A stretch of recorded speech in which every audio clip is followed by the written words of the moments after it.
Assalamualaikum warahmatullahi wabarakatuh. Bertemu lagi kita dalam pembelajaran sirah. Sebelum itu, marilah kita sama-sama membaca doa terlebih dahulu. Bismillahirrahmanirrahim. Allahumma ftah alaina hikmataka wanshur alaina min khazaini rahmatika ya arhamar rahimin. Rabbi shrah li sadri wa yassir li amri wahlul 'uqdatam min lisani yafqahu qawli. Amin ya rabbal alamin. Baiklah, untuk pelajaran sirah tahun 4, kita masih berada dalam tajuk peperangan Uhud. Hari ini kita akan masuk peristiwa peperangan Uhud. Di sini suka Ustazah ingatkan semula bahawa peperangan Uhud berlaku kerana orang-orang kafir Quraisy tidak berpuas hati kerana mengalami kekalahan di dalam peperangan Badar Al-Kubra. Justru itu berlakulah peperangan Uhud. Tentera kafir Quraisy diketuai sendiri oleh Abu Sufyan bin Harb menuju ke Madinah bersama tentera kafir Quraisy seramai 3,000 orang dari kalangan kafir Quraisy dan sekutunya dari berbagai kabilah. Mereka juga membawa penyokong yang terdiri daripada kaum wanita, ahli syair dijadikan sebagai pembakar semangat. Apabila Rasulullah sallallahu alaihi wasallam mengetahui rancangan musyrikin Mekah hendak menyerang Madinah, baginda telah mengadakan mesyuarat dengan para sahabat dan menerima keputusan untuk keluar menghadapi tentera musuh di Bukit Uhud.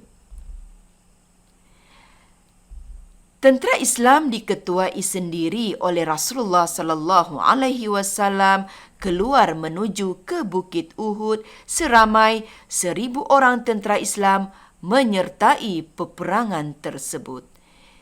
Tiba-tiba di pertengahan jalan 300 orang telah menarik diri kerana dihasut oleh Abdullah bin Ubay, iaitu ketua orang munafik.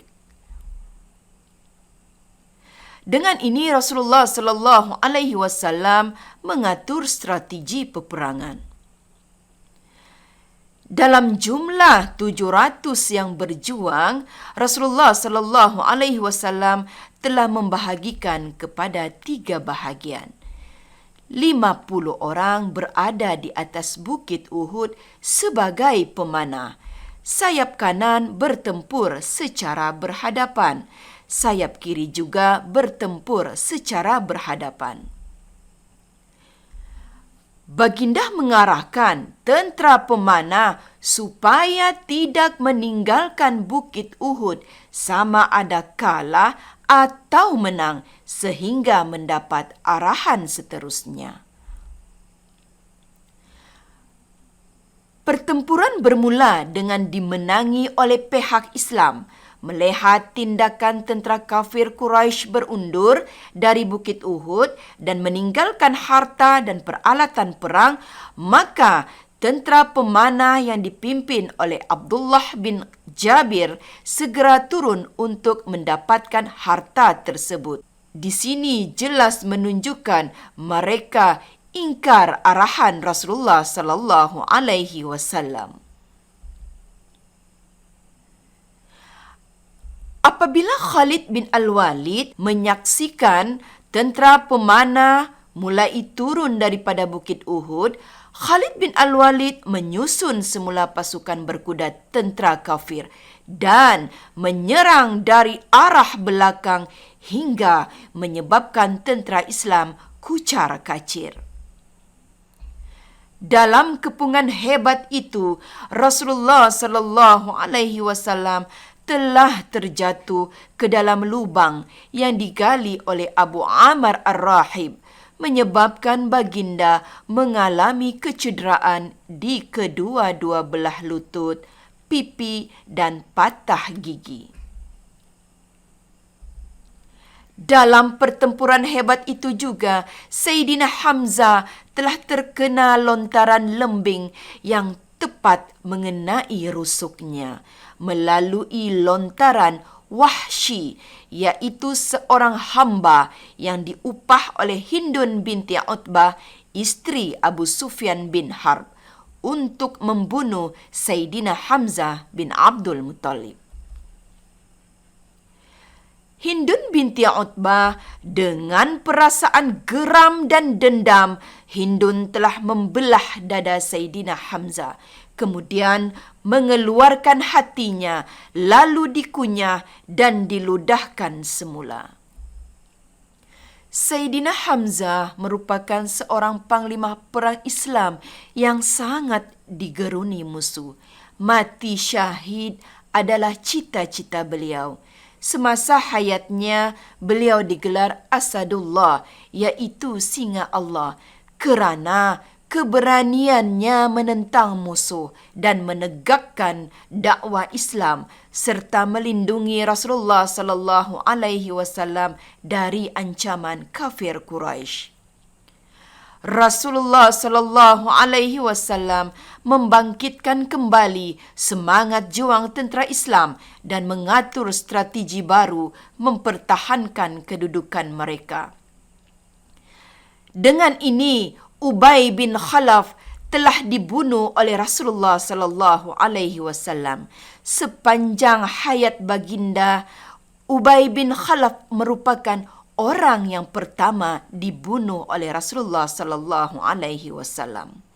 Untuk makluman semua murid, sepanjang hayat Rasulullah sallallahu alaihi wasallam, baginda hanya menyertai peperangan sebanyak 19 kali. Melalui firman Allah Subhanahu wa taala daripada surah An-Nisa ayat 104 bermaksud, dan janganlah kamu lemah, yakni hilang semangat dalam memburu musuh, yakni yang menceroboh itu. Kerana kalau kamu menderita sakit, yakni luka atau mati, maka sesungguhnya mereka pun menderita sakit seperti penderitaan kamu. Sedangkan kamu mengharapkan dari Allah Subhanahu wa taala apa yang mereka tidak harapkan, iaitu balasan yang baik pada hari akhirat kelak.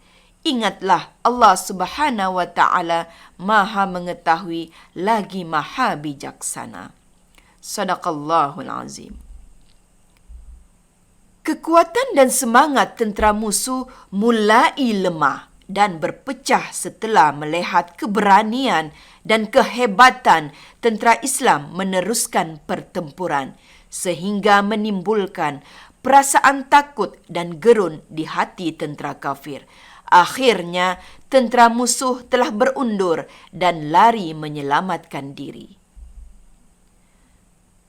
Setelah tentera kafir berundur, Rasulullah sallallahu alaihi wasallam memerintahkan semua tentera yang syahid dikebumikan di medan Uhud dengan pakaian perangnya sekali. Rasulullah sallallahu alaihi wasallam bersabda, "Aku menjadi saksi ke atas kematian mereka." Dengan ini, tentera Islam syahid seramai 70 orang, manakala tentera kafir terbunuh seramai 23 orang. Ini menunjukkan bahawa tentera Islam hampir-hampir tewas. Tetapi berkat bantuan Allah Subhanahu wa taala, peperangan ini dimenangi oleh pihak Islam. Berikut adalah kesan dan iktibar peperangan Uhud. Pertama, tentera Islam menerima kerugian setelah ingkar arahan. Di sini ingin Ustazah jelaskan bahawa apabila kita ingkar kepada arahan ketua akan menyebabkan kerugian di dalam kumpulan kita. Yang kedua, bapa saudara Rasulullah sallallahu alaihi wasallam, iaitu Sayyidina Hamzah bin Abdul Muttalib, telah mati syahid.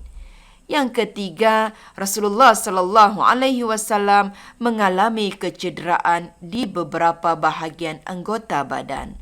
Yang keempat, keberanian tentera Islam berjuang sehingga ketitisan darah terakhir. Yang kelima, sikap orang kafir bertambah angkuh. Ini adalah kerana mereka hampir berjaya mengalahkan pihak Islam. Dengan ini berakhirlah penerangan daripada kisah peristiwa peperangan Uhud. Ustazah berharap agar kisah yang Ustazah kongsikan kepada semua murid hari ini akan memberikan manfaat kepada semua murid.